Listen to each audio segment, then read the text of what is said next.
جمال روح نبی حسن کبریا ہے علی۔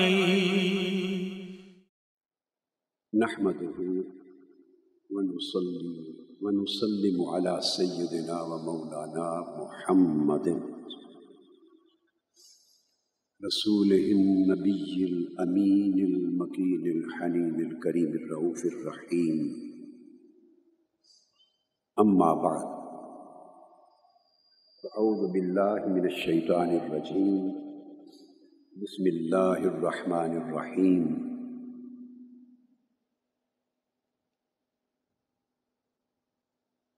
انما يريد الله ليذهب عنكم الرجس اهل البيت ويطهركم تطهيرا، صدق الله مولانا العظيم۔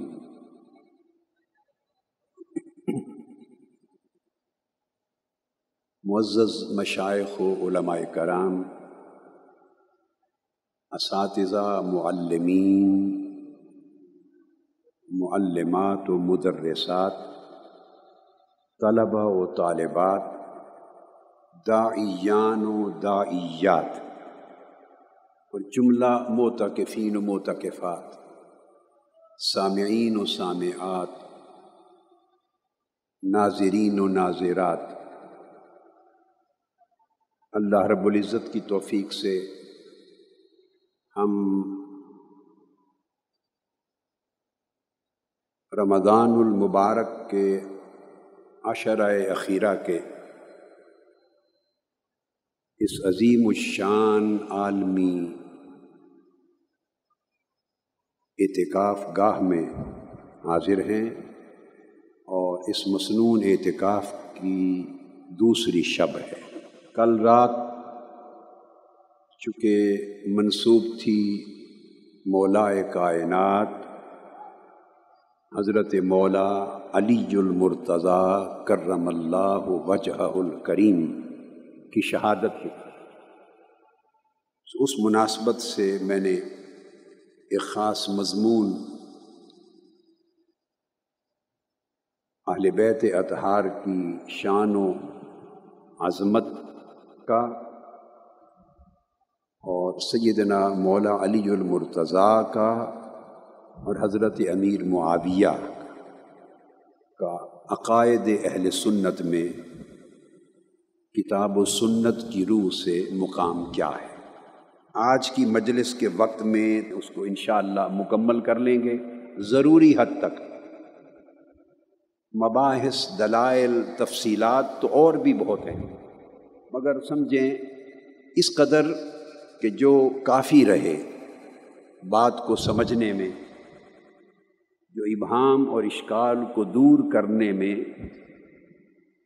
اور مغالطوں کا ازالہ کرنے میں، اور کچھ لوگ احباب صدق، خلوص اور نیک نیتی کے باوجود اگر غلط فہمی کا شکار ہو گئے ہیں اور مسئلہ ان کی سمجھ میں نہیں آیا، کچھ غلط باتیں کہہ بیٹھے یا کر بیٹھے ہیں، اللہ رب العزت معاف کرنے والا ہے، تو تاکہ ان کی اصلاح ہو جائے۔ ہمارا تو کبھی کسی سے جھگڑا نہیں رہا ہے، میری تو زندگی کا ہر لمحہ اس مقصد کے لیے ہوتا ہے کہ میری اپنی بھی ہمیشہ اصلاح ہو اور دوسروں کے لیے بھی اصلاح کا سامان میسر۔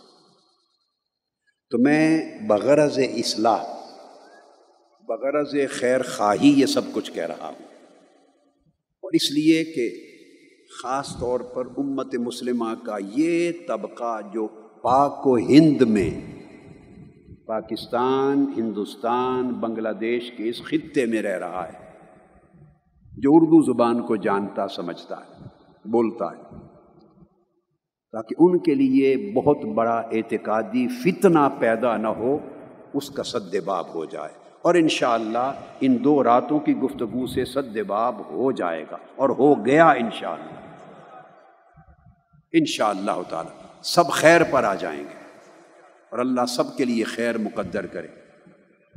رجوع اور توبہ کا وقت اور رائے کو بدل کر اکابر، ائمہ، اسلاف کا جو صدیوں سے نقطہ نظر ہے، عقیدہ ہے، اس پر پلٹ آنے کا وقت کبھی بھی ہوتا ہے، وہ بند نہیں ہوتا۔ آج کے مضمون کو شروع کرنے سے قبل ایک کلمہ نصیحت، اور وہ یہ، اسے پلے باندھ لیں بطور نصیحت کے۔ دو چیزیں کبھی نہ بدلیں، باقی سب کچھ بدلتے رہیں، کچھ فرق نہیں پڑتا۔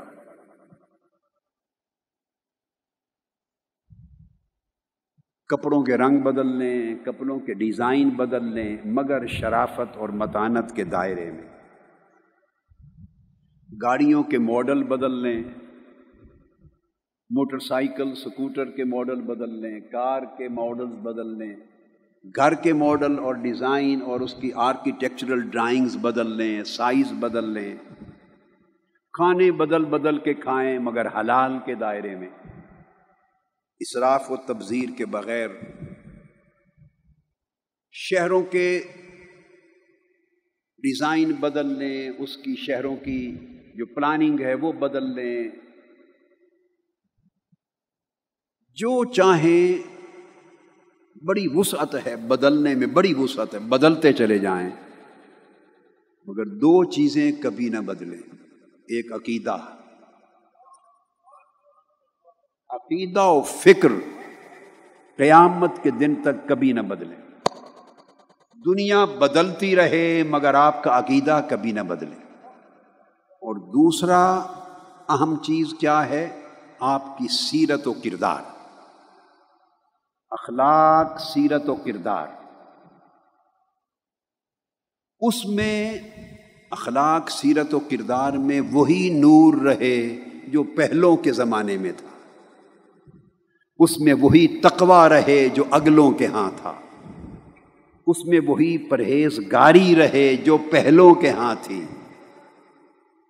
اس میں وہی زندگی میں، من میں اللہ، اس کے رسول کی محبت کی، عبادت کی، تقویٰ کی، طاعت کی، پرہیزگاری کی، یقین کی، ایمان کی، عرفان کی، معرفت کی، وہی چمک دمک اور روشنی رہے جو پہلے زمانوں میں تھی۔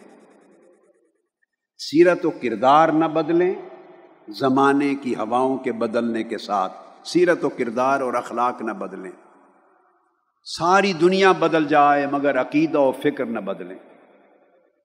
جو عقیدہ اور فکر ہمیشہ سے، 1400 سال سے، پھر 1200 سال کا زمانہ، پھر 1000 سال، پھر 800 سال، 700، 600، 500، 400، 300، یہ مختلف عدد بتا رہا ہوں، دیکھتے رہیں اس زمانے کے عقیدے کیا تھے۔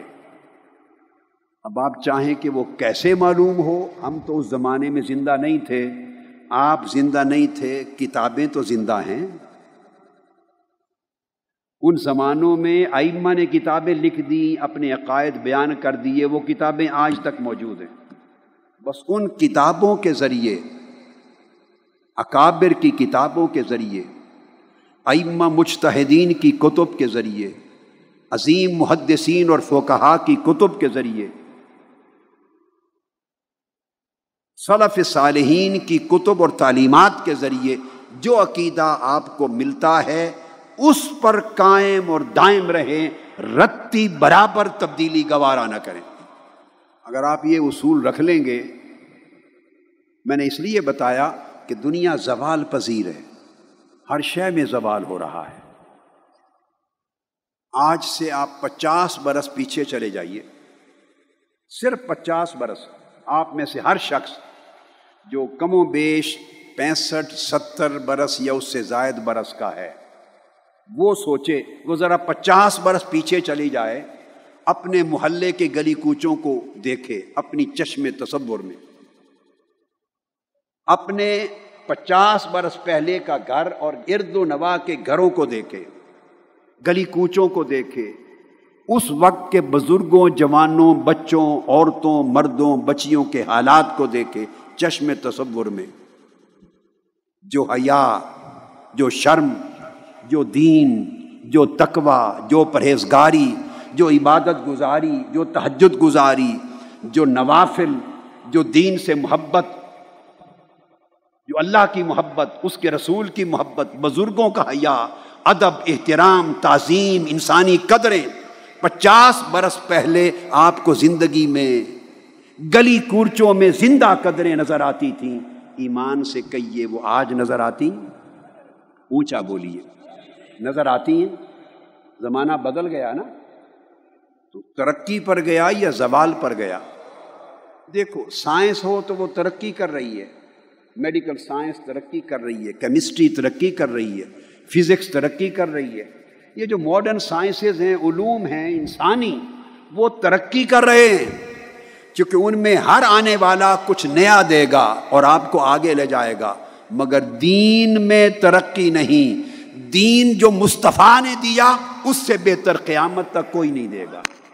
جو صحابہ کرام دے گئے، اہل بیت اطہار دے گئے، تابعین دے گئے، اتباع التابعین دے گئے، سلف صالحین دے گئے، اولیاء امت دے گئے، اور علماء ملت اور اکابر دے گئے، ان سے بہتر دین، اخلاق، تقوی، پرہیزگاری، عقیدہ اور فکر کوئی نہیں دے گا۔ تمسک کریں، جمے رہیں، اس میں نہ بدلیں۔ الیکٹرانک میڈیا کا زمانہ ہے، دنیا گلوبل ویلیج بن گئی ہے، مشرق سے مغرب، شمال جنوب ایک یکجا ہو گئے ہیں، ہر چیز کے اثرات آ رہے ہیں انسانی ذہن پر، فکر پر، طبیعت پر، مزاج پر، اخلاق پر، من پر، تن پر، ہر شے پہ اثرات آ رہے ہیں، اور ان اثرات کے باعث زندگی انفرادی اور اجتماعی طور پہ تیزی سے بدلتی جا رہی ہے۔ اس بدلتی ہوئی زندگی میں، تیز رفتار بدلتی ہوئی زندگی نے آپ نے عقیدے کو پرانا رکھنا ہے، عقیدے کو پرانا رکھنا ہے۔ زندگی آپ کا تن نئے دور میں داخل ہوتا رہے، من پرانے دور سے باہر نہ نکلے۔ یہ ہے آپ کے قدیم زمانے اور جدید زمانے میں ملاپ۔ اگر اس پر اہتمام کریں گے تو آپ کو میری ساری باتیں 1300 سال کی تاریخ میں ہر دور میں ہر کتاب کے صفحات پہ نظر آئیں گی۔ میں اللہ کے حضور حق بات کہہ رہا ہوں آپ کو گواہ بنا کر، میں نے کچھ نیا نہیں دیا انسانیت کو، امت مسلمہ کو، آج کی نسلوں کو، صرف بھولا ہوا سبق یاد دلایا ہے، صرف وہ سبق جو بھول گئے لوگ، جو زمانے نے بلا گئے، حرص و ہوس نے بلا دیے، دنیا کی بد اعتقادی اور برے افکار و نظریات کی آندھیوں نے جو مٹا دیا، جو یاد نہ رہے، سیاسی حالات کے دباؤ نے، معاشی حالات کے دباؤ نے، طبقات کے ملاپ کے دباؤ نے، جو سبق پرانے بھولے گئے، میں بھولے سبق یاد دلا رہا ہوں، نیا کوئی سبق نہیں لا رہا، وہ پرانے سبق ہیں، وہ بھولے سبق یاد دلاتا ہوں۔ اس کلمہ نصیحت کے بعد کل کا مضمون شروع کرتے ہیں، آخری حصہ اس کا انشاءاللہ تعالی۔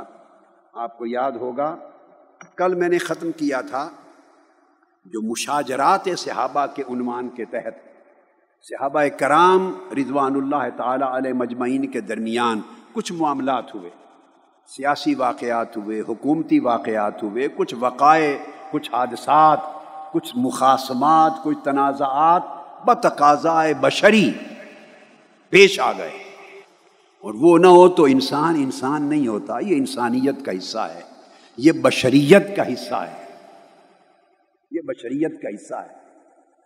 آدم علیہ السلام نے بھی پھل کھا لیا تھا تو جنت کا بسیرا چھوڑ کے اللہ نے زمین پر آباد فرما دیا۔ وہ جو واقعات پیش آ گئے ان کے حوالے سے اہل سنت والجماعت کا سٹینڈ پوائنٹ کیا ہے، تو میں نے کلیئر کر دیا۔ یہ کہنا غلط ہے کہ کوئی کہے کہ ادھر بھی صحابہ اور ادھر بھی صحابہ، کیا معلوم حق پر کون تھا، یہ کہنا مداہنت اور منافقت ہے، یہ مداہنت اور منافقت ہے۔ میں نے آپ کو بتایا کہ 1200-1300 سال کی ائمہ دین اور اکابر اہل سنت کی کتب میں یہ زبان مجھے نہیں ملی جو گمراہ فرقے تھے معتزلہ قسم کے، وہ ان میں کوئی نہ کوئی ایسا کہتا تھا۔ اہل سنت کے ہاں میں نے کل کہہ دیا تھا، حنفی، مالکی، شافعی، حنبلی، کوئی طبقہ علماء اور ائمہ کا کبھی یہ بولی نہیں بولتا رہا۔ وہ کلیئر تھے کہ کون حق پر تھا اور کون خطا پر، غلطی پر تھا۔ تو میں نے اصول دین کی جتنی کتب تھیں اور عقائد اہل سنت کی جو کتب تھیں، وہ ساری آپ کو میں نے ان کی عبارتوں سے ثابت کر کے بتا دیا۔ آخری حوالے جو امام ابو المعین النصفی کی تبصرۃ الادلہ سے لے کر آخری حوالے شرح عقائد نصفیہ تک دیے، شرح المواقف کا بھی دیا، شرح المقاصد کا، درسی کتب تک کے سارے حوالہ جات آپ کے سامنے رکھ دیے۔ وقت ختم ہونے کی وجہ سے کتب فقہ کے ریفرنسز رہ گئے تھے، آج اس کو دینا چاہتا ہوں۔ میں نے کہا تھا حنفی المذہب ہیں، حنفی مذہب میں کتنی بڑی معروف اور معتبر اور معتمد کتاب ہے الہدایہ، درسی کتاب ہے، اور حنفی فقہ میں وہ سرتاج ہے۔ یہ ذہن میں رکھ لیں، امام مرغینانی نے یہ کتاب الہدایہ لکھی، اور اصل میں اس کتاب کا جو متن ہے، اصل میں متن وہ بدایت المبتدی ہے، وہ آپ نے خود لکھا، اور بدایت المبتدی جو ٹیکسٹ ہے اس کی خود شرح کی الہدایہ کے نام سے۔ یہ میں نے اس پر تفصیلی گفتگو کی ہے، وہ لیکچر میرے خطابات دروس آن لائن ہوں گے۔ حماد بھائی کو پڑھایا تھا میں نے، حماد مصطفیٰ المدنی کو، قدوری کا سبق شروع کرتے ہوئے تو میں نے یہ ابتدائی طور پہ پڑھائے تھے، وہ آن لائن اویلیبل ہیں، تفصیلات اس میں سے علماء لے لیں۔ پھر اس جو بدایت المبتدی متن ہے اصل ہدایہ کا، وہ مشتمل ہے قدوری اور امام محمد کی کتاب الجامع الصغیر، دو کتابوں پر، مختصر القدوری اور الجامع الصغیر امام محمد بن حسن الشیبانی کی۔ ان دو کتابوں کو ملا کے پہلے قدوری کو لیتے ہیں امام مرغینانی، بعد میں الجامع الصغیر کو۔ ان دو کتابوں پر مشتمل وہ متن ہے۔ پھر حسب ضرورت کتاب الاصل، کتاب المبسوط، ان سے اور دیگر جو کتب اصول ہیں ان سے پھر لے لیتے ہیں۔ یہ شرح اس کی امام مرغینانی نے خود لکھی، پہلے 80 جلدوں میں شرح لکھ دی، پھر اس کو مختصر کیا تو الہدایہ بنائی، جو مدارس میں پڑھی جاتی ہے اور اس پر فتویٰ دیا جاتا ہے۔ اب آج کی گفتگو اس کتاب ہدایہ کی عبارت سے دے رہا ہوں۔ اتمام حجت کرنا چاہتا ہوں، کسی کو یہ ہلکا سا خیال بھی نہ آئے کہ اگر وہ اہل سنت ہے، اگر وہ سنی ہے، سنی کہلاتا ہے، اس کو معلوم ہونا چاہیے کہ سنیت کا جو مواد ہے اور اعتقاد ہے اور اعتماد ہے وہ کن کتب پر ہے۔ سنیت فکر اور عقیدہ میں اور اپنی فقہ میں، احکام میں، آداب میں کن کتب سے دستیاب ہوتی، اس لیے ابھی تک اس موضوع پر لایا ہوں الہدایہ۔ الہدایہ میں امام مرغینانی نے ایک کتاب قائم کی ہے، ادب القاضی، جج کے آداب کیا ہے۔ اصل بدایت المبتدی کے ذریعے عبارت قدوری سے لائے ہیں، اس پر تفریح کی ہے، مختصر القدوری کی عبارت پہ تفریح کی ہے۔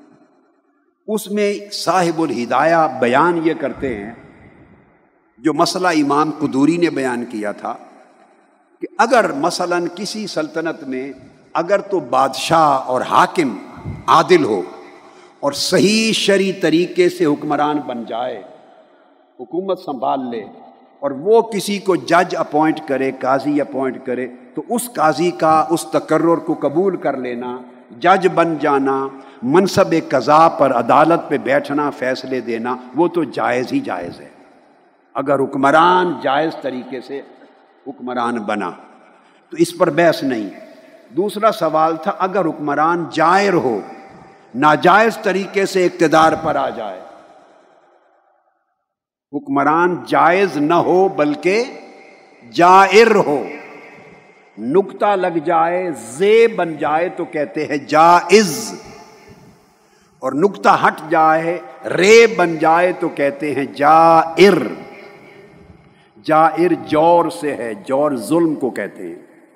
اگر میں احتیاط کے ساتھ غیر عادل کا لفظ بولوں گا، اب میں نے آپ کو لفظ کا معنی سمجھا دیا، اب گفتگو میں یہ لفظ نہیں بولوں گا، ائمہ نے لکھا ہے، وہ اپنے لکھے کے خود ذمہ دار ہیں، وہ بڑے لوگ ہیں، میں چھوٹا ہوں۔ میں اب آپ کو سمجھا چکا، وہ لفظ جائز کے مقابلے میں، عادل کے مقابلے میں جائر لکھتے ہیں، جور سے، ظلم سے، ناجائز طریق سے کوئی حکمران بناؤ۔ اب میں جائر کا لفظ نہیں بولوں گا، میں بولوں گا عادل یا غیر عادل۔ غیر عادل حکمران ہو تو سوال پیدا ہوتا ہے، وہ کسی کو جج مقرر کرے تو وہ منصب جو جج مقرر کیا گیا وہ منصب قبول کرے یا نہ کرے، وہ تقرر جائز ہوگا یا نہیں۔ تو مسئلہ یہ بیان کر رہے ہیں کہ حکمران تو ناجائز طریقے سے اقتدار پر قابض ہو گیا اور لوگ اس کو ہٹا نہیں سکے، روک نہیں سکے، وہ بات الگ ہو گئی، ایک چیپٹر ہے۔ مگر عدالت کا تعلق عامت الناس کے مسائل سے ہوتا ہے، لوگوں کے دکھ ظلم ہیں، مسائل ہیں، مظالم ہیں، ان کا حل ہے، تو لوگ عدالت میں جج کے پاس، قاضی کے پاس جاتے ہیں اپنے مسائل اور اپنی مشکلات کے لیے، اور اگر وہ عدالتیں ہی بند ہو جائیں تو لوگوں کی زندگی مشکلات میں گر جائے گی۔ لہذا عدالتیں چلتی رہنی چاہیے تاکہ جج اگر اہل ہے تو وہ منصب سنبھال لے، وہ یہ نہ دیکھے کہ حکمران ناجائز طریقے سے آیا۔ حاکم جس نے جج کو مقرر کیا اس کا ظلم یا جور یا ناجائز ہونا نہ دیکھے، اگر خود اہل ہے اور وہ کسی اہل اچھے آدمی کو جج اور قاضی مقرر کر رہا ہے، وہ منصب لے لے تاکہ لوگوں تک انصاف پہنچے ان کی ذاتی زندگی میں۔ یہ بات سمجھ گئے؟ یہ مسئلہ ہے جو کتب فقہ میں درج ہوا ہے، یہ بحث ہے۔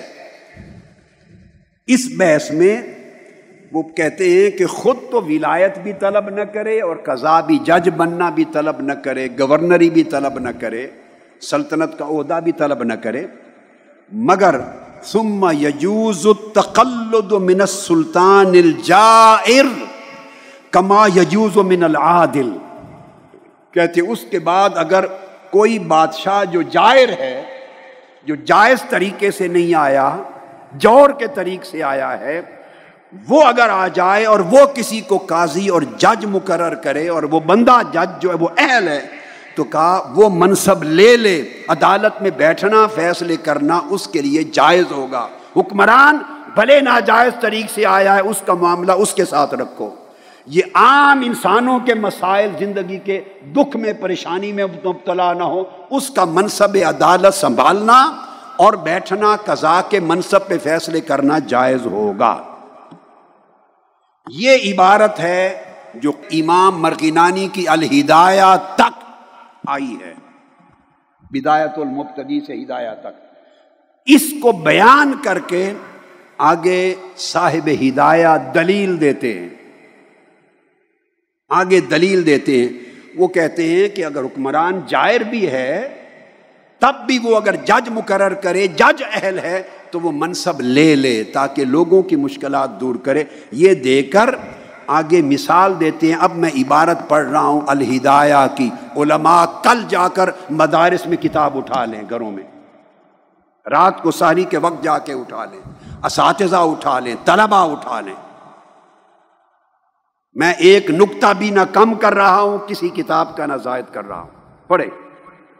وہ کہتے ہیں لأن الصحابة رضی اللہ تعالی عنہم تقلدوہ من معاویہ رضی اللہ عنہ والحق کان بید علی رضی اللہ تعالی عنہ فی نوبتہ والتابعین تقلدوہ من الحجاج وکان جائرا۔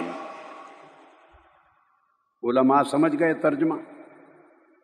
وہ کہتے ہیں کہ وہ جج منصب سنبھال لے، وہ حکمران کا جائر ہونا، اس کا ناجائز ہونا نہ دیکھے، خود اگر اہل ہے تو منصب سنبھال لے، اس لیے کہ اگر صحابہ کرام میں سے کسی کو حضرت امیر معاویہ رضی اللہ تعالیٰ عنہ نے قاضی اور جج مقرر کیا تھا تو وہ انہوں نے منصب سنبھال لیا تھا، حالانکہ حق مولا علی کی طرف تھا۔ والحق کو کان بید علی، یہ میں ہدایہ کی عبارت پڑھ رہا ہوں۔ کل تک عقیدہ کی کتابیں تھیں، اصول الدین کی کتابیں تھیں، اب میں فقہ حنفی کی کتابیں پڑھ رہا ہوں۔ تو اس عہد میں اس ٹرم، اس باری پر، چوتھی جو خلافت راشدہ کی باری پر حق مولا علی المرتضیٰ کی طرف تھا، مگر اس کے باوجود حضرت امیر معاویہ حکمران اپنے دمشق اور شام کے علاقوں میں بن گئے، تو جن کو قاضی مقرر کیا تاکہ لوگوں کے فیصلے ہوں حق اور انصاف کے ساتھ، تو صحابہ نے وہ منصب قبول کر لیے تھے۔ یہ دلیل دیتے ہیں حکمران جائر کی، آپ کی مثال دے کر۔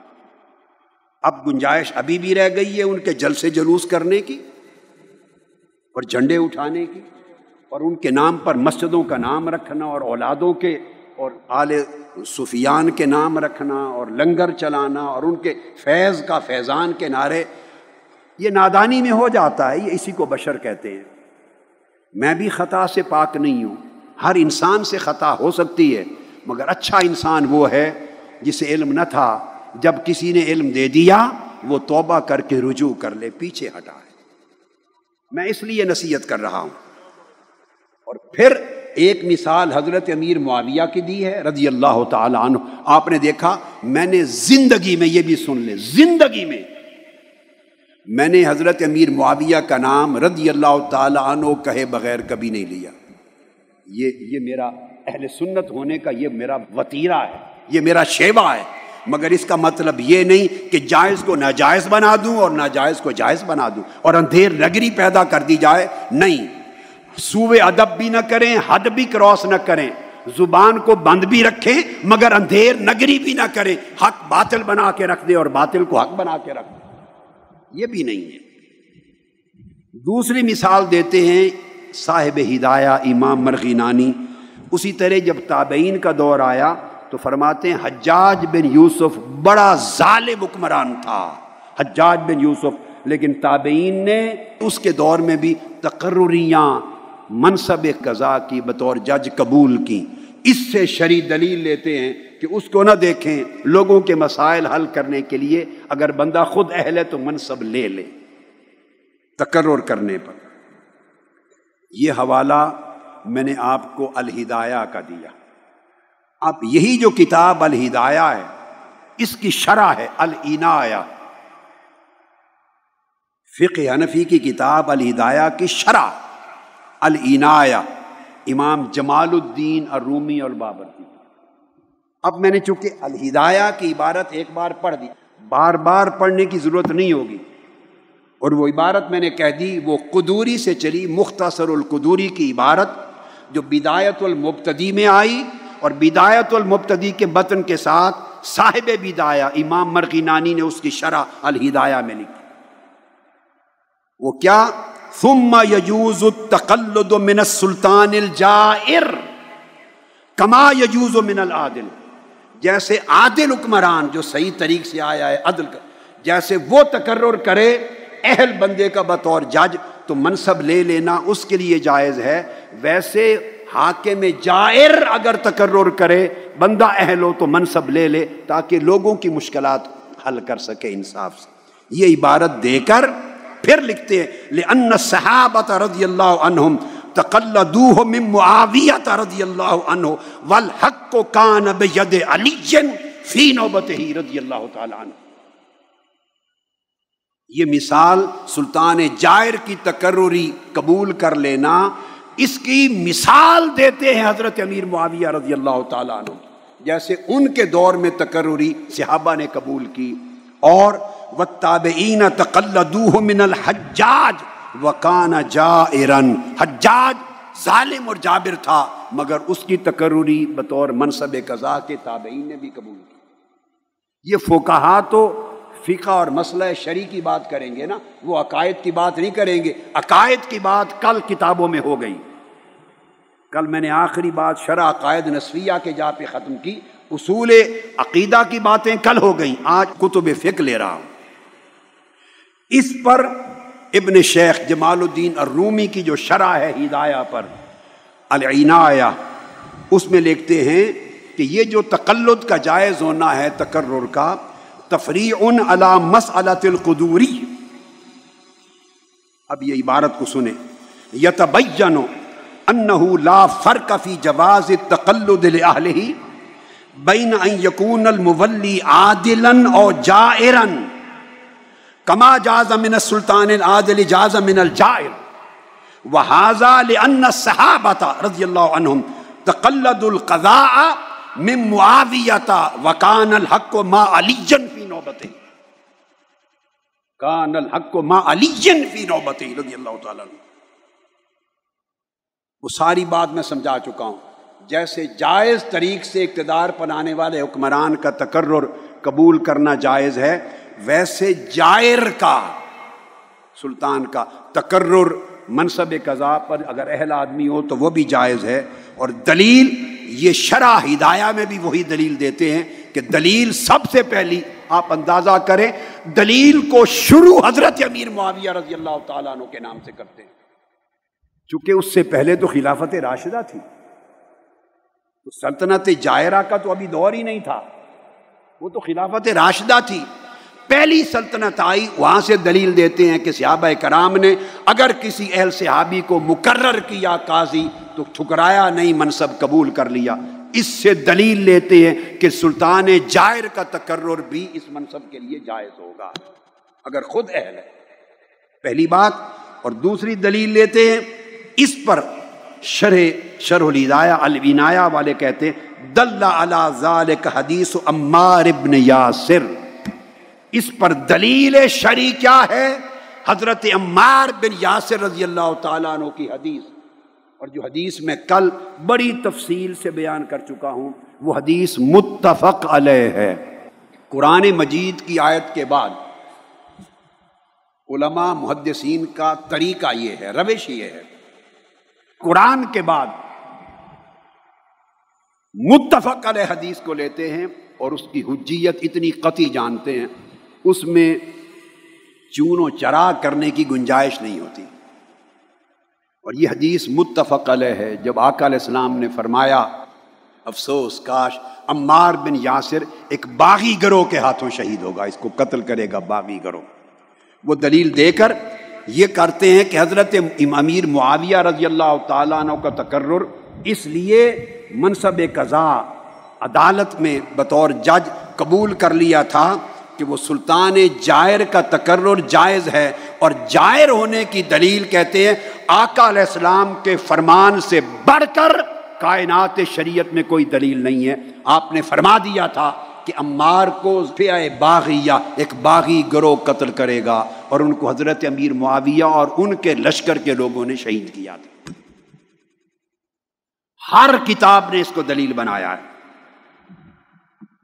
اب اس کے بعد آگے سنتے چلے آئیے. یہ شرح ہو گئی.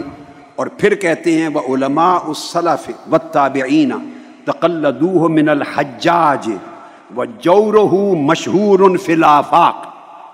دوسری دلیل دیتے ہیں کہ تابعین میں سے لوگوں نے منصب قضا قبول کیا جن کو مقرر کیا تھا حجاج بن یوسف نے، اور کہتے ہیں اس کا ظلم و جور عالم میں مشہور ہے. حضرت امیر معاویہ وہ رضی اللہ تعالیٰ عنہ ہوئے، ان کو بچا گیا شرف صحابیت، بس زبان بند کر دی، کف لسان، آگے نہیں بول سکتے. اہل سنت کی حد ٹوٹتی ہے، مگر حق اپنی جگہ حق ہے. حق کے بیان کرنے میں کسی نے بخل نہیں کیا. جھنڈے 1400 سال میں کسی نے نہیں اٹھائے تھے ان کے نام کے، جلسے جلوس ان کے لیے کسی نے نہیں کیے تھے،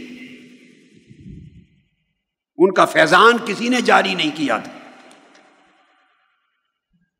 اب علماء اور اساتذہ جانتے ہیں کہ ہدایہ کی سب سے بڑی عظیم الشان شرح، اور جو حنفی مذہب کے لیے، احناف کے لیے بہت بڑا ذخیرہ علم ہے، وہ فتح القدیر، امام ابن الحمام کی فتح القدیر، یہ ہدایہ کی شرح. اب میں فتح القدیر کی عبارت لے رہا ہوں، یہی مقام ادب القاضی کا، یہی عبارت.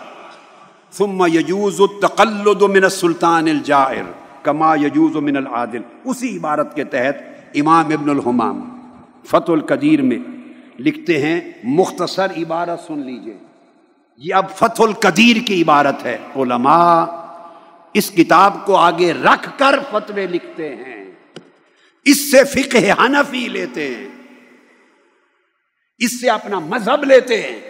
وہ لکھتے ہیں ھذا تصریح بجور معاویہ رضی اللہ تعالی عنہ والمراد فی خروجہ لا فی عقدیتہ، یہ تصریح ہے کہ حضرت معاویہ رضی اللہ تعالیٰ عنہ کا دور، جو حکمرانی کا ان کا دور تھا، جو انہوں نے خروج کیا مولا علی شیر خدا کی طرف، وہ کہتے ہیں اس میں اس عمل کے عمل جائر ہونے کی صراحت ہے، اور کہتے ہیں اس کا مطلب جور کا یہ نہیں کہ آپ نجی فیصلوں میں، عدالتی فیصلوں میں بھی معاذ اللہ ظلم اور جور کرتے تھے، یہ نہیں، بات سلطنت کی ہو رہی ہے، خلافت راشدہ کے خلاف اور مولا علی المرتضیٰ کے خلاف خروج کرنے کی بات ہو رہی ہے، اس وجہ سے جائر کہا ہے۔ اور اس کے بعد پھر مثال دیتے حضرت ابو الدرداء کو انہوں نے مقرر کیا، پھر بیان کرتے انما کان الحق معہ اے ما علی رضی اللہ تعالیٰ عنہ فی تلک النوبہ لصحت بیعتہ وانعقادہا فکان علی الحق فی قتال معاویہ بصفین۔ امام ابن الحمام لکھتے ہیں حق بغیر شک و شبہ کے مولا علی المرتضیٰ کی طرف تھا، یہ گڑمڑ کرنے کی اجازت نہیں، یہ منافقت اور مداہنت ہے کہ پتہ نہیں حق ادھر تھا یا معلوم نہیں حق ادھر تھا، یا یہ کہنا کہ دونوں طرف صحابہ ہیں، دونوں طرف حق ہے، ہم کچھ نہیں کہہ سکتے، نہیں، حق کی ہر ایک کو پہچان ہے، 1400 سال میں ہزاروں کتابیں بھری پڑی ہیں اس پر، ہر کتاب نے حق کو کھول کے لکھ دیا ہے، فقط کیا ہے، کف لسان ہے، جو زبان درازی کرتے ہیں وہ اہل سنت میں نہیں رہتے، وہ ادھر چلے جاتے ہیں، جو ان کی منقبت کے جھنڈے اٹھاتے ہیں، نعرے لگاتے ہیں، وہ اہل سنت میں نہیں رہتے، وہ خارجیوں کی طرف چلے جاتے ہیں، خارجی ہو جاتے ہیں۔ اگر اہل سنت رہنا ہے تو حضرت امیر معاویہ رضی اللہ تعالیٰ عنہ کا منصب فقط یہ ہے کہ نسبت صحابیت کی وجہ سے کف لسان ہے، چپ، تان و تشنیع نہیں کر سکتے، لان تان نہیں کر سکتے، نشانہ تنقید نہیں بنا سکتے، کافر اور فاسق نہیں کر سکتے، یہ ہر ایک نے منع کیا، یہ اہل سنت کا عقیدہ۔ اس سے بڑھیں گے اس طرف تو رافضی بنیں گے، ادھر بڑھیں گے تو خارجی بنیں گے، آپ چوز کر لیں کیا بنتے ہیں۔ پھر آگے فرماتے ہیں کہ قتال صفین میں جب جنگ صفین ہو گئی تھی، بغیر شک و شبہ کے حق مولا علی المرتضیٰ کے ساتھ تھا۔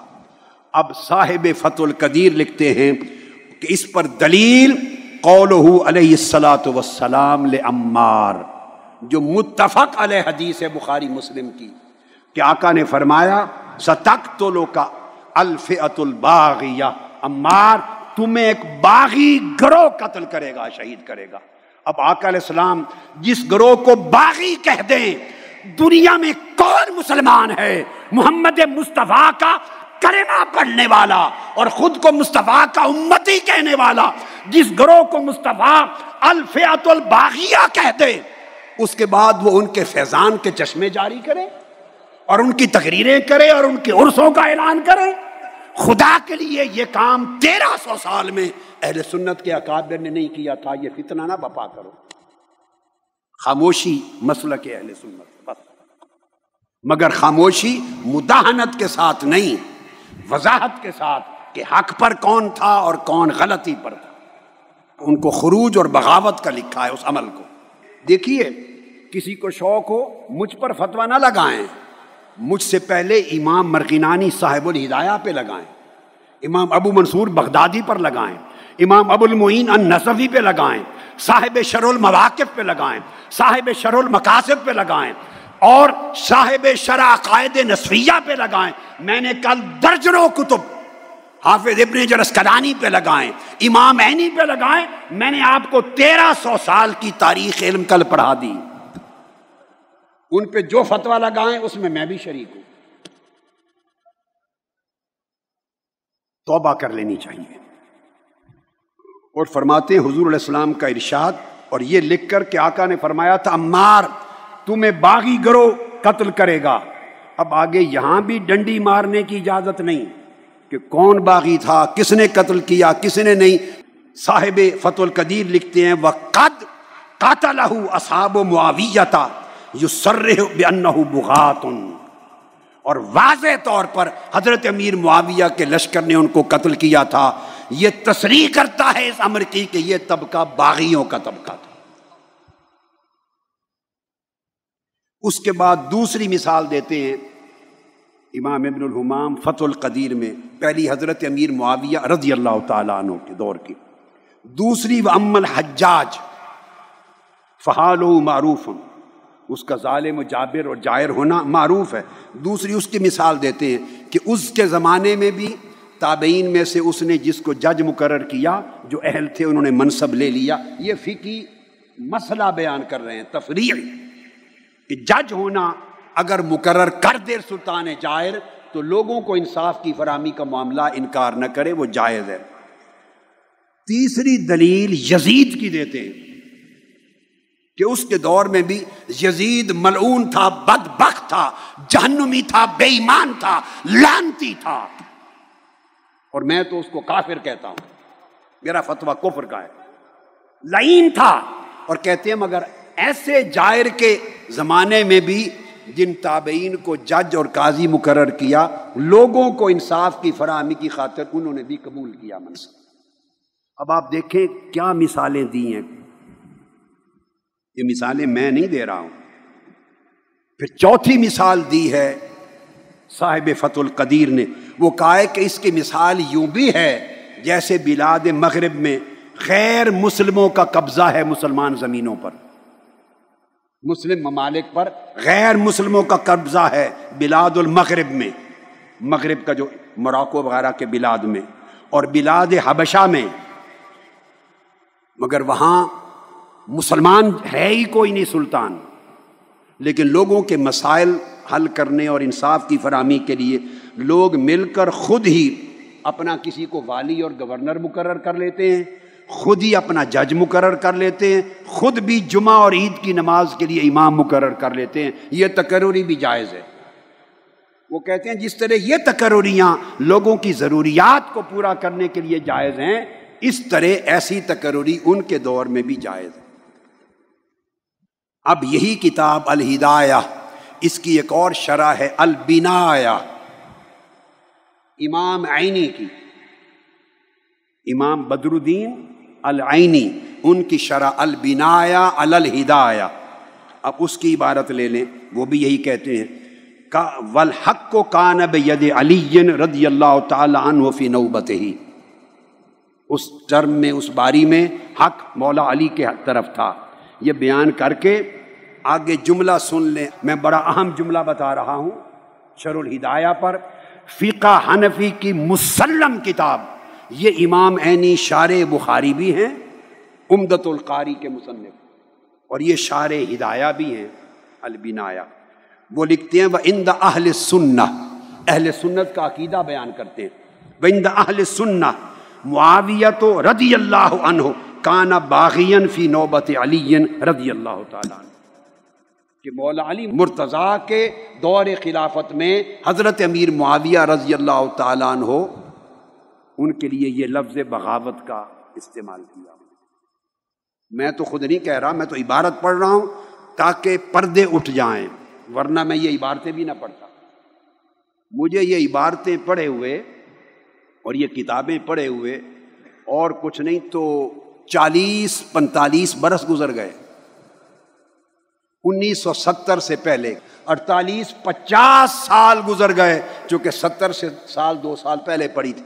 مجھے تو یہ کتابیں، یہ عبارتیں پڑھے 50 سال گزر گئے تھے، میں نے کبھی بیان نہیں کی، مگر اب میں نے دیکھا کہ امت میں فتنہ پیدا ہو رہا ہے، لوگوں کے عقیدے اور اہل بیت اطہار کے ساتھ نسبت، محبت اور مودت، اسے متزلزل کیا جا رہا ہے۔ میرا فرض تھا، میں نے جواب دہ ہونا ہے اپنے مولا اللہ کی بارگاہ میں، کہ میں وہ پردے اٹھاؤں غفلت کے، نادانی کے، اور لوگوں کو حق دکھاؤں۔ وہ کہتے عند اہل سنہ، فرق سن لیں، فرق سن لیں، اہل سنت اور اہل تشیع، دو میں فرق یہ ہے، وہ زبان بند نہیں رکھیں گے، وہ جو ان کی جی میں آتا ہے کہیں گے، وہ اہل سنت کے ہاں حرام ہے۔ ہم کف لسان کریں گے، نام لیں گے رضی اللہ تعالیٰ عنہ کہہ کر، ان کی نسبت صحابیت کے حیا میں ہم خاموشی رکھیں گے، مگر جھنڈے نہیں اٹھا کے بے وقوف نہیں بنیں گے، جانج نہیں چڑھائیں گے، اور فیضان کے چشمے جاری نہیں کریں گے، اور جلسے نہیں کریں گے یہاں پاکستان کے اطراف و اکناف میں ہر سمت ہو رہا۔ اس میں اللہ کا خوف ہونا چاہیے۔ اور یہ فرمایا دوسری مثال حجاج بن یوسف کی تقرری بھی منصب قضا پر بطور جج قبول کی، وہ کہتے ہیں حالانکہ وہ زمانے کا بہت بڑا ظالم و جابر تھا، وہ مثالیں دے رہے ہیں۔ اور آگے لکھتے ہیں کہ حجاج بن یوسف وہ شخص تھا کہ جب اس کی موت ہو گئی، مر گیا، تو امام حسن بصری رضی اللہ تعالیٰ عنہ نے خبر سنی اس کی موت کی، اس کی موت کی خبر سنی تو وہ فوری سجدہ شکر میں چلے گئے۔ امام حسن بصری رضی اللہ تعالیٰ عنہ نے سجدہ شکر ادا کیا۔ کوئی بڑے سے بڑے دشمن کی موت کی سن کے بھی ایسا نہیں کرتا، وہ اتنا ظالم تھا کہ اس کی موت کی خبر پہ سجدہ شکر بجا لائے سیدنا امام حسن البصری، جو کل اولیاء اور صوفیاء کے سلاسل کے امام اور منبع۔ اور پھر انہوں نے کہا لو جاءت، یہ میں آپ کو حوالہ امام بدر الدین عینی کی البنایہ سے دے رہا ہوں، انہوں نے کہا لو جاءت کل امت بخبیثہا وجئنا بہ، یعنی بالحجاج بن یوسف لغلبناہم وظلمہ مشہور، اگر ساری امتیں اور قومیں اپنے اپنے خبیث لوگ لے کر آئیں، ساری دنیا کے خبیث جمع ہو جائیں اور ہم ان کے مقابلے میں صرف ایک حجاج بن یوسف کو پیش کر دیں تو سب خبیثوں سے بڑا خبیث تھا حجاج بن یوسف۔ کہتے ہیں اس کا ظلم اتنا مشہور ہے، یہ لکھ کر وہ کہتے ہیں اس نے بھی اگر کسی کو قاضی اور جج مقرر کیا اور وہ شخص اپنے نفس میں اہل تھا تو وہ منصب لے لے، لوگوں کے انصاف کی فراہمی کے لیے وہ تقرر جائز ہے۔ اس ضمن میں یہ مثالیں دے کے ذکر کرتے ہیں۔ یہ آپ کو البنایہ کا حوالہ دیا۔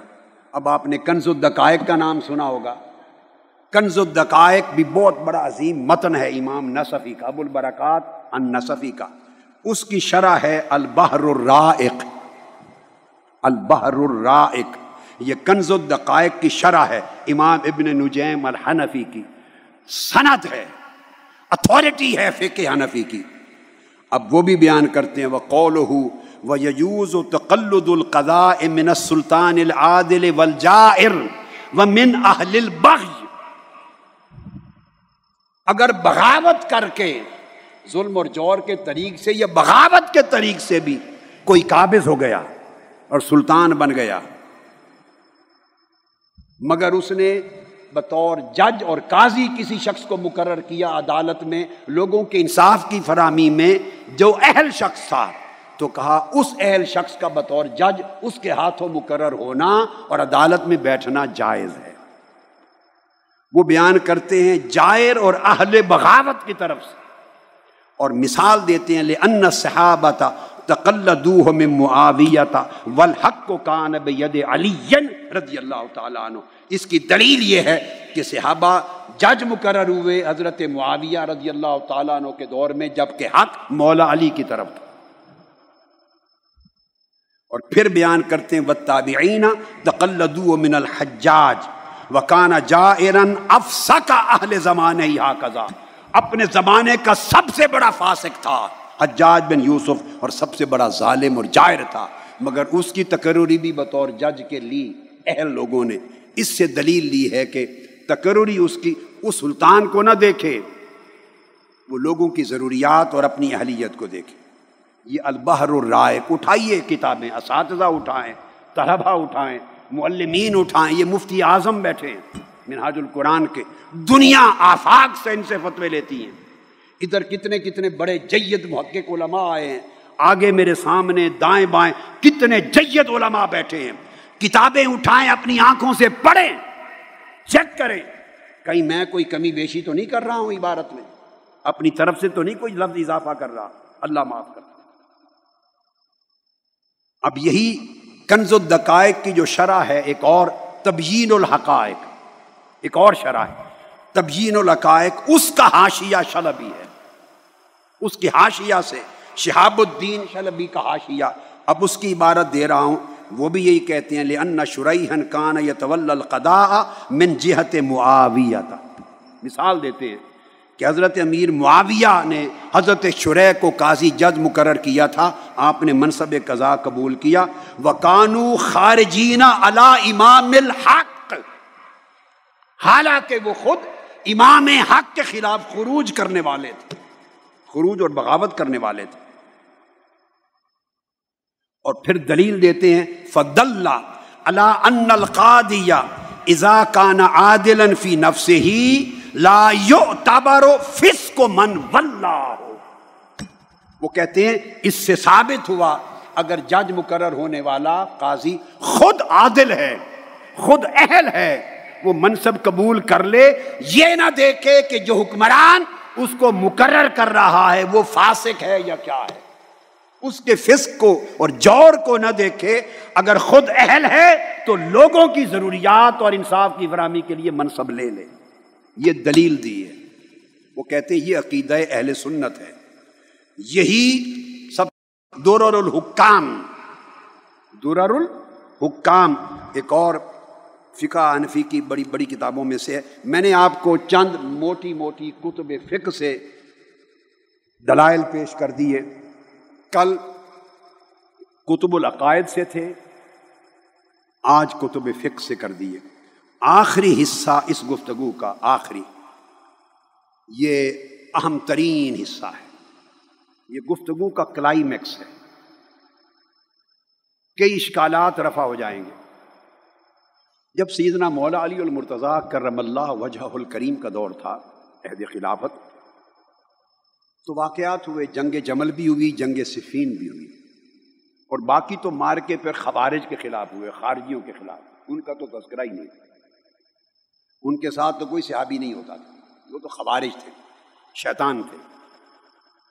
ادھر بتقاضائے بشریت جیسے پروپیگنڈا ہوتا ہے، جیسے ماحول کے اثرات ہوتے ہیں، جیسے بندہ ججمنٹ کرتا، اسیسمنٹ کرتا ہے، اس میں مغالطے ہوتے ہیں، کوتاہی ہوتی ہے، یہ بشری تقاضے ہیں۔ اس میں بعض واقعات میں بعض صحابہ کرام بھی دوسری سمت کھڑے تھے، بعض صحابہ کرام بعض واقعات میں دوسری سمت کھڑے ہو گئے، یہ خطا انسان سے ہو جاتی۔ ایک نقطہ ذہن میں رکھ لیں، صحابہ کرام ہونے کا معنی فرشتہ ہونا نہیں ہے کہ وہ ملائکات کی طرح معصوم تھے، یہ تصور غلط ہے، کسی نے نہیں لکھا۔ اللہ کا نبی معصوم ہوتا ہے، اس کے بعد معصوم نہ کوئی صحابی ہوتا ہے نہ کوئی ولی، نہ کوئی صحابی نہ کوئی ولی۔ اللہ کے نبی کے بعد امت میں کوئی معصوم نہیں ہوتا، محفوظ ہوتے ہیں، خطا ہو سکتی ہے، خطا ہو سکتی ہے، مگر اللہ والے ان سے خطا ہو جو اکابر لوگ ہیں تو اللہ پاک ان کو توفیق توبہ دیتا ہے، توفیق رجوع دیتا ہے۔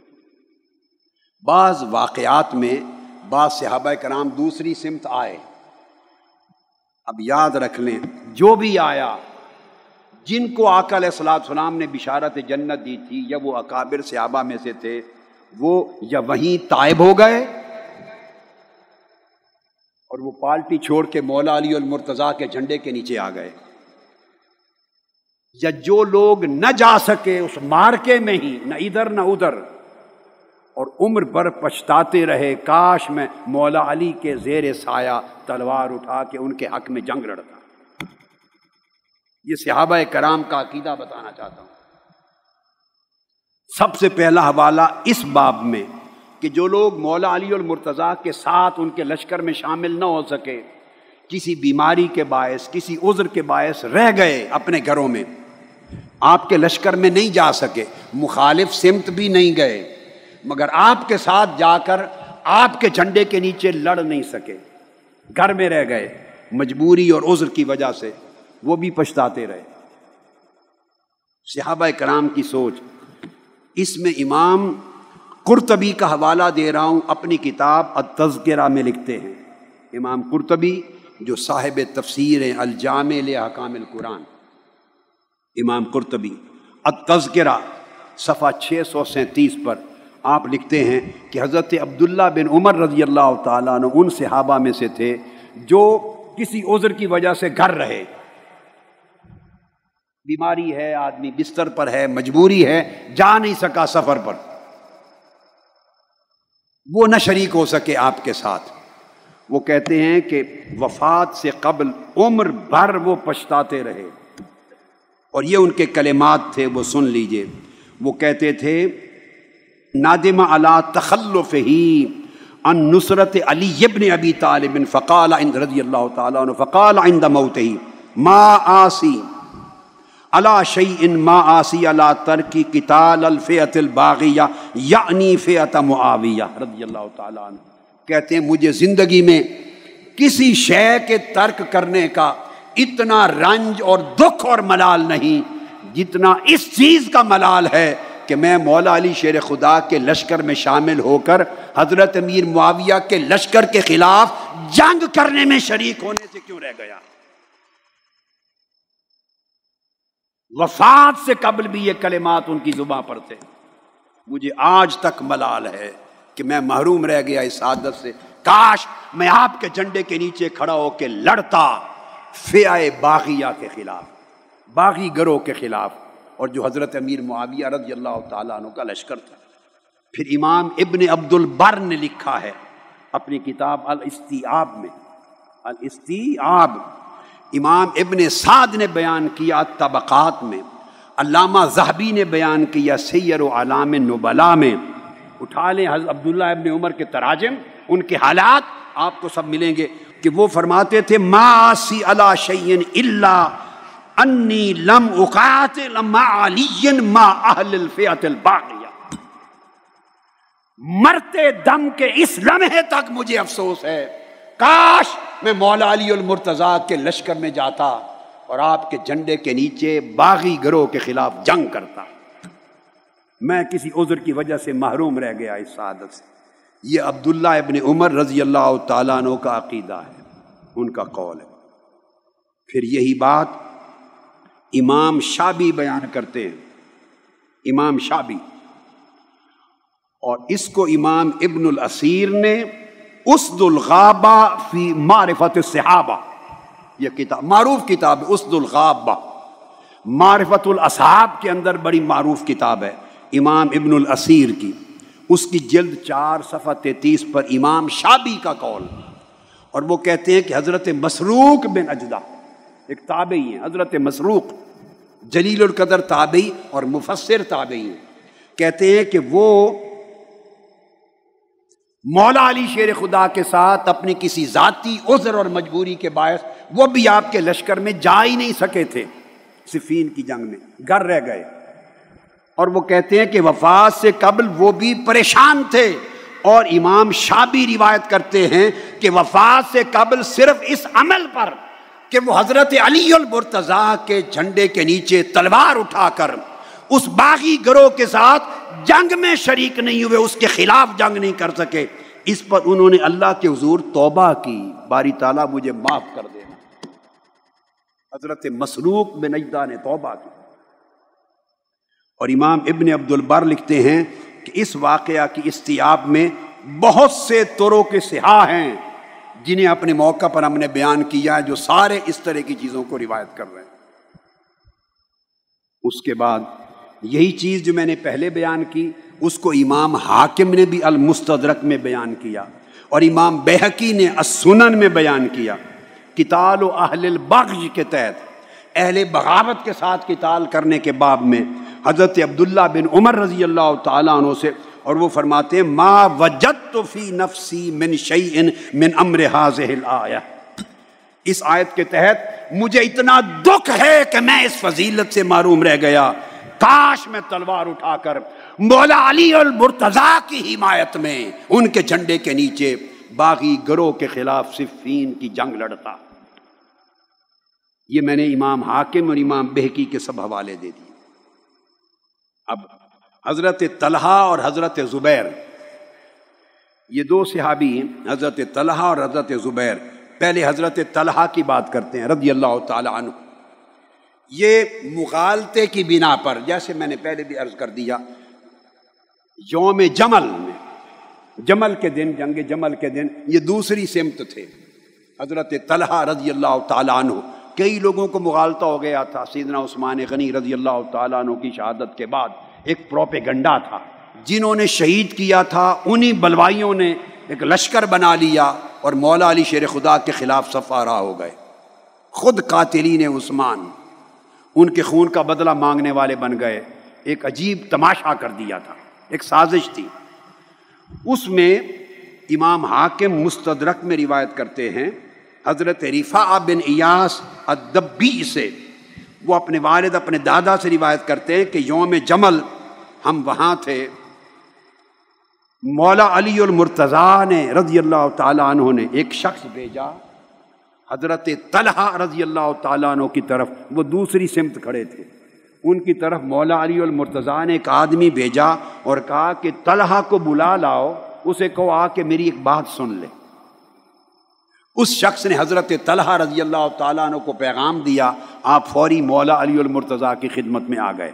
مولا علی المرتضیٰ نے فرمایا میں تمہیں خدا کی قسم دیتا ہوں، اے میرے بھائی طلحہ، تمہیں خدا کی قسم دے کے کہتا ہوں کہ تم نے اپنے کانوں سے تاجدار کائنات صلی اللہ تعالی علیہ وآلہ وسلم کی زبان اقدس کے یہ الفاظ سنے ہیں یا نہیں؟ جب آقا فرما رہے تھے من کنت مولا فعلی مولا، جس کا میں مولا ہوں اس کا علی مولا ہے۔ اور اس کا معنی یہ ہوا جس کا علی مولا نہیں، جو علی کو مولا نہیں جانتا، میں اس کا مولا نہیں ہوں۔ تم نے یہ کلمات آقا کی زبان سے سنے کہ نہیں؟ جب آپ نے فرمایا اس وقت ان کی آنکھیں چشمان مقدس کھلی، ٹھٹر گئے، کہنے لگے قال نعم، ہاں سنے تھے یہ الفاظ۔ آپ نے پوچھا پھر میرے مقابلے میں دوسری سمت کیوں کھڑے ہو؟ انہوں نے کہا خدا کی قسم مجھے یاد نہیں رہے تھے۔ اسی لمحے توبہ کرتا ہوں، اسی لمحے توبہ کی اور توبہ کر کے پلٹ گئے، توبہ کر کے پلٹ گئے، مزاحمت چھوڑ دی۔ اب میں دوستوں کو، احباب کو، مخلصین کو کہتا ہوں وہ تو مولا علی مرتضیٰ نے بلا کے توبہ کروا لی، تمہیں توبہ آج کون کروائے گا؟ تمہیں کون بتائے گا آ کر؟ تم کس کے کہنے پہ توبہ کرو گے؟ تم کب رجوع کرو گے؟ آپ تک میں نے مولا علی المرتضیٰ کی اور زبان مصطفیٰ سے یہ کلمات کی آواز پہنچا دی، اب انہی آقا کے فرمان پہ خود توبہ کر لو، ہمیں کوئی کریڈٹ نہ دیں، نہ ضرورت ہے، اصلاح پر آ جاؤ۔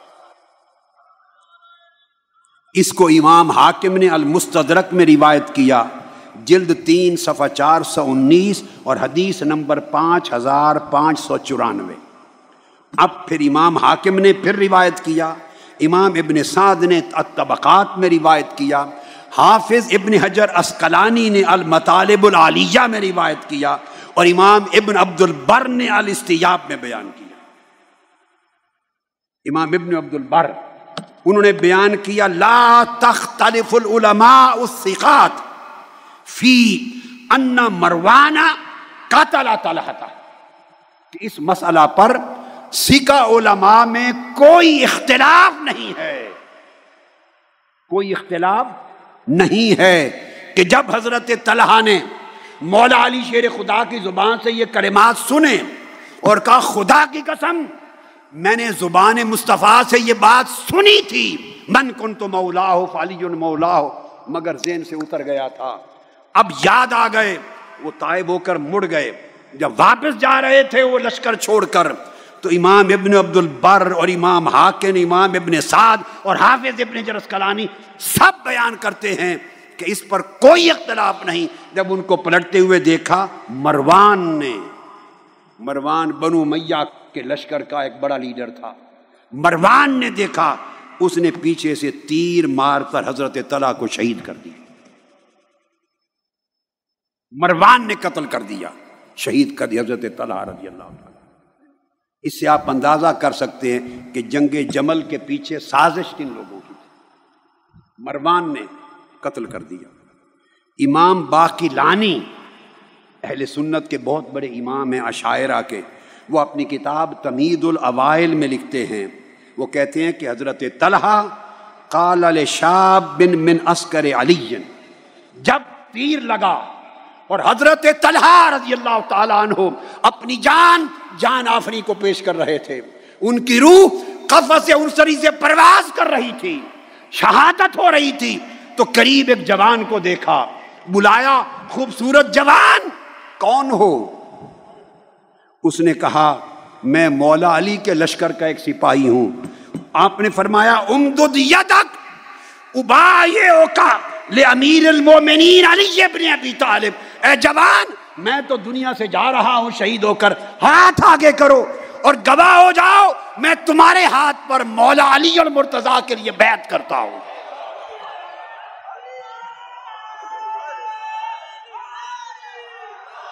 حضرت طلحہ رضی اللہ تعالیٰ عنہ نے اس جوان کے ہاتھ پر بیعت کی جس کا درجہ خود حضرت طلحہ سے کم تھا۔ یہ حضرت طلحہ حضور کے صحابہ میں سے تھے۔ جوان سے پوچھا کون ہو خوبصورت جوان؟ کہا میں مولا علی المرتضیٰ کے لشکر کا سپاہی ہوں۔ فرمانے لگے میں جا رہا ہوں، جام شہادت پی رہا ہوں، ہاتھ بڑھاؤ گواہ ہو جانا، حضرت علی کو بتا دینا کہ میں نے آپ کے ذریعے ان کے ہاتھوں پر بیعت کر لی ہے۔ یہ جھنڈے اٹھانے ہیں تو علی کے اٹھاؤ، جلوس نکالنے ہیں تو ان کے نکالو، فیضان کے چشمے جاری کرنے ہیں تو ان کے جاری کرو۔ یہ عقیدہ اہل سنت ہے۔ اور پھر امام ابن سعد نے اسی واقعہ پر 6 روایات صحیحہ روایت کی ہیں، 6 روایات نقل کی ہیں، اور وہ کہتے ہیں یثبت بہا ان مروان ہوا قاتل طلحہ، ثابت شدہ بات ہے کہ حضرت طلحہ کا قاتل مروان تھا۔ پھر امام حاکم نے دوبارہ معرفت الصحابہ میں لکھا ہے، حضرت ثور بن مجزہ سے روایت، وہ کہتے ہیں کہ میں حضرت طلحہ بن عبید اللہ کے پاس سے گزرا جب ان کے آخری سانس تھے، جب وہ مولا علی المرتضیٰ کے پاس سے ہٹے اور ان کے کلمات سن کر کہ کیا تم نے زبان مصطفیٰ سے یہ سنا نہیں تھا کہ من کنت مولاہ فعلی مولاہ، تو فرمانے لگے مجھے یاد آ گیا، تائب ہو گئے اور واپس ہٹ گئے ان کی مخالفت اور مزاحمت سے، اور مروان نے تیر مار کر شہید کیا۔ جب آخری سانس لے رہے تھے، ایک کہتے ہیں حضرت ثور بن مجزہ کہتے ہیں میں ان کے پاس تھا، گزرا، میں نے اپنی آنکھوں سے دیکھا ایک نوجوان شخص، اس کا چہرہ چمکتے ہوئے چاند کی طرح روشن تھا، خوبصورت چہرہ تھا، میں کھڑا تھا، حضرت طلحہ نے اسے بلایا، خوبصورت جوان چاند کی طرح تمہارا چہرہ چمک رہا ہے، ممن انت، تم کون ہو؟ ممن انت، 2 ہی گروہ تھے نا اس وقت، کس گروہ سے ہو؟ فقلت من اصحاب امیر المومنین علی ابن ابی طالب، انہوں نے کہا میں علی ابن ابی طالب کے لشکر کا سپاہی ہوں، مولا علی کے سپاہی ہوں۔ وہ روایت کرتے ہیں کہ آپ نے فرمایا شہید ہونے سے قبل فرمایا ابسط یدک ابایعک، ہاتھ بڑھا دو تاکہ میں تمہاری بیعت کروں۔ کہتے ہیں پھر میں نے ہاتھ بڑھایا، انہوں نے میری بیعت کی، جو ہی بیعت کر چکے اور کہا کہ مولا علی کو بتا دینا کہ میں آپ کی بیعت کر کے آخرت میں جا رہا ہوں، دنیا سے رخصت ہو رہا ہوں، شہید ہو گئے۔ وہ کہتے ہیں میں دوڑ کر مولا علی المرتضیٰ کی بارگاہ میں پہنچا اور جا کے خبر دی کہ یہ واقعہ حضرت طلحہ کا ہوا ہے۔ مولا علی المرتضیٰ بیٹھے تھے، جو ہی واقعہ سنا بے ساختہ پکار اٹھے، فرمانے لگے اللہ اکبر، اللہ اکبر، صدق رسول اللہ صلی اللہ علیہ وآلہ وسلم، اب اللہ ان یدخل طلحہ الجنہ الا بیعتی فی عنقہ، فرمانے لگے اللہ اکبر، حضور علیہ السلام کا وعدہ سچا ہے، اللہ نے طلحہ کو اس وقت جنت میں داخل ہونے کی اجازت دی جب اس نے میری بیعت اپنے گلے میں ڈال لی۔ اس وقت تک جنت کا دروازہ بند رہا جب تک میری بیعت، چونکہ خلافت راشدہ کا دور تھا، تو اس کے گلے میں میری بیعت کا طوق پڑا تو جنت کے دروازے رب کریم نے کھول دیے، فرمایا میرے مصطفیٰ نے سچ فرمایا تھا۔ اور حدیث کے ایک اور لفظ ہیں، میرے آقا نے فرمایا علی کو خطاب کرتے ہوئے، فرمایا علی تم جنت کے تقسیم کرنے والے ہو، تمہارے اوپر فیصلہ ہوگا، جو تجھ سے محبت کرنے والے جنت میں جاتے ہیں، بغض رکھنے والے دوزخ میں جاتے ہیں۔ اب یہ تو حضرت طلحہ کی بات تھی یہاں تک۔ اب دوسرے صحابی حضرت زبیر رضی اللہ تعالیٰ عنہ، اب یہ مسند ابو یعلا کا حوالہ دے رہا ہوں، جلد 2 صفحہ 29 اور حدیث کا نمبر 666، اور اسی حدیث کو حیثمی نے مجمع الزوائد میں بھی روایت کیا، اور امام ابن حجر عسقلانی نے المطالب العالیہ نے بھی اس کو بیان کیا۔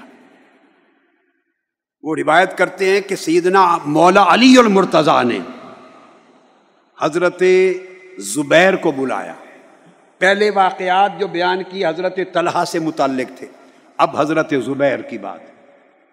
وہ سامنے آئے تو مولا علی المرتضیٰ نے کہا میرے بھائی زبیر، تمہیں اللہ کی قسم دیتا ہوں، اللہ کی قسم دے کے پوچھتا ہوں، اسمعت رسول اللہ صلی اللہ علیہ وآلہ وسلم، کیا آپ نے اپنے کانوں سے خود اپنے بارے میں یہ بات حضور کی زبان اقدس سے سنی ہے یا نہیں؟ اللہ کی قسم دے کے کہتا ہوں بتاؤ کیا سنا تھا؟ انہوں نے پوچھا کیا؟ آپ نے فرمایا یقول انک تقاتل وانت ظالم لی۔ آقا نے کیا آپ کو یہ کہا تھا کہ نہیں کہ اے زبیر تم میرے علی سے قتال کرو گے اور علی پر ظلم کرو گے؟ آپ نے پوچھا اے زبیر بتاؤ کیا مصطفیٰ نے آپ سے اکیلے کہا تھا کہ نہیں ایک وقت آئے گا تم علی کے خلاف جنگ کرو گے اور ظلم کرو گے علی کے خلاف؟ جب آپ نے یہ حدیث یاد دلائی انہوں نے قال نعم، ہاں میرے مصطفیٰ نے فرمایا تھا۔ فرمایا پھر اس طرف کیا کر رہے ہو؟ فرمایا وَلَمْ أَذْكُرْ إِلَّا فِي مَوْقِفِي، خدا کی قسم مجھے یاد نہیں تھا، اب یاد آ گیا۔ موقفی حاضہ ثم انصرف، وہ بھی مخالفت چھوڑ کے ہٹ گئے، پیچھے ہٹ گئے۔ تو صحابہ کرام میں جن کے پاس کسی وجہ سے بتقاضا بشریت انسان کی اسیسمنٹ ہوتی ہے، ججمنٹ ہے، اندازہ ہے، فیصلے کرتے ہیں زندگی میں، کوئی ایسا ہوا وہ تائب ہو گئے، رجوع ہو گیا، یا آپ کے ساتھ نہیں نکل سکے تو اس پر پچھتاوا رہا۔ اور علامہ ذہبی نے بھی اس کو بیان کیا کہ مروان بن حکم نے حضرت طلحہ کو اس دن شہید کیا، اور پھر عبد الرحمن بن ابی لیلہ نے بیان کیا اسی طرح واقعہ۔ یہ امام ابو نعیم حلیۃ الاولیاء میں بیان کرتے ہیں، وہ بیان کرتے ہیں حضرت عبد الرحمن بن ابی لیلہ کہ حضرت زبیر جب انہوں نے مولا علی المرتضیٰ کی زبان سے یہ بات سنی کہ آقا علیہ السلام نے فرمایا تھا کہ تم اس طرح علی کے خلاف جنگ میں حصہ لو گے اور یہ ظلم ہوگا، تو ان کو یاد آ گیا، وہ میدان چھوڑ کے ہٹ گئے، مولا علی کی مخالفت چھوڑ دی۔ اس پہ عبد الرحمن بن ابی لیلہ بیان کرتے ہیں امام ابو نعیم کی روایت کہ ان کے بیٹے، وہ تو ابھی دوسری طرف تھے، جب وہ واپس جانے لگے تو بیٹے نے باپ سے کہا ابا جان کیا بزدل ہو گئے؟ ابا جان کیا بزدل ہو گئے؟ تو آپ نے جواب دیا بیٹا دنیا جانتی ہے میں بہادر ہوں، بزدل نہیں ہوں، لیکن خدا کی قسم علی نے مجھے ایک بات یاد دلا دی ہے اور وہ حق ہے، مجھ سے مصطفیٰ نے فرمایا تھا، مجھے بات یاد آ گئی، اس کی وجہ سے میں نے قسم کھا لی ہے کہ میں علی سے نہیں لڑوں گا۔ یہ فرمان مصطفیٰ نے مجھے مولا علی شیر خدا کی حمایت پہ مجبور کر دیا۔ اور اس کے علاوہ بہت سے اور یعنی نصوص ہیں، سری روایات ہیں، ایسے دلائل ہیں جس کا احاطہ بھی نہیں کیا جا سکتا۔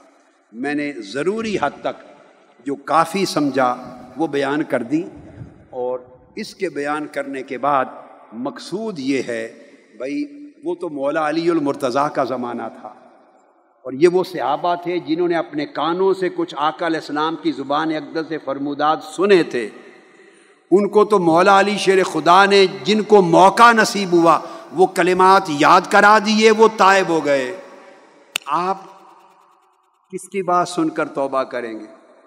وہ وقت تو چلے گئے، آپ رجوع کب کریں گے؟ آپ تک میں نے یہ بات پہنچا دی، آپ بھی مولا علی المرتضیٰ کے کلمات پر ہی توبہ کر لیں اور زبان مصطفیٰ کے ارشادات پر ہی توبہ کر لیں۔ انسان غلطی کر لیتا ہے، ہر انسان سے ہوتی۔ میں نے کہا نبی کے علاوہ کوئی معصوم نہیں ہوتا، کوئی معصوم نہیں ہوتا۔ غلطی کرنے پر اللہ کو ناراضگی نہیں ہوتی، غلطی اور گناہ کرنے پر اللہ ناراض نہیں ہوتا، گناہ کر کے ڈٹ جانا اور توبہ نہ کرنا اس پر اللہ ناراض ہوتا۔ 70 بار بھی بندہ گناہ کر دے تو رب معاف کرنے کے لیے تیار ہوتا ہے، وہ کہتا ہے بشرطے کہ بندہ رجوع کر لے، پلٹ آئے۔ میری درخواست ہے ان تمام لوگوں سے جو مخلص ہیں عقیدہ اہل سنت میں اور انہیں مغالطہ لگ گیا یا مغالطہ دلا دیا گیا یا پیچھے کسی اور نے کوئی سازش کر لی یا کم علمی کی وجہ سے کتب کو، یہ ہزار کتب ہیں، علم کا ایک سمندر ہے، اس کی غوطہ زنی بڑی مشکل ہوتی ہے، اس کی کمی کی وجہ سے یا کسی مجبوری کی وجہ سے مغالطہ ہوا اور غلط چیزیں کر بیٹھے، کہہ بیٹھے، کرا بیٹھے، کچھ نہیں بگڑا۔ مولا علی شیر خدا کے فرمودات پہنچا دیے، احادیث صحیحہ متفق علیہ حدیثیں پہنچا دیں، سیاستہ کی کتابیں بڑی بڑی ہیں جن احادیث سے وہ بتا دیں، عقائد اہل سنت کی کتب کی عبارات و تصریحات بتا دیں، ائمہ فقہ کی تصریحات بتا دیں۔ یہ مور دین انف ہے، ضرورت سے بہت زیادہ ہے۔ میں امید کرتا ہوں کہ لوگ اس سے ہدایت کا راستہ لیں گے، رجوع کریں گے، پلٹ جائیں گے اسی عقیدے کی طرف جو 1300-1400 سال سے تسلسل کے ساتھ چلا آ رہا ہے، اور جس عقیدے کی دریافت آج نیا کوئی شخص نہیں کر سکتا یا کرا سکتا، سب کچھ کتب میں موجود ہے، کتب میں موجود ہے۔ میں نے صرف وہ سبق یاد دلایا ہے، میں کبھی نئی بات نہیں کہتا، میں بھولا ہوا سبق فقط یاد دلاتا۔ اللہ رب العزت یہ جو آج اہل بیت اطہار کی خدمت کی ان 2 راتوں میں وہ قبول کرے، اور آقا علیہ السلام کی امت کی اور کئی علماء اور کئی مبلغین اور کئی داعی اور مربی حضرات اور کئی اساتذہ اور کئی طلباء اور اہل سنت کے متعلقین کئی جو ابہام کا شکار ہوئے، مغالطے میں گئے، اس فتنے کا شکار ہو گئے یا ہونے کو تھے، اللہ پاک ان سب کو ہدایت کی راہ پر استقامت کے ساتھ رکھے اور ہماری ہلکی سی نوکری قبول کر۔ وما علینا الا البلاغ۔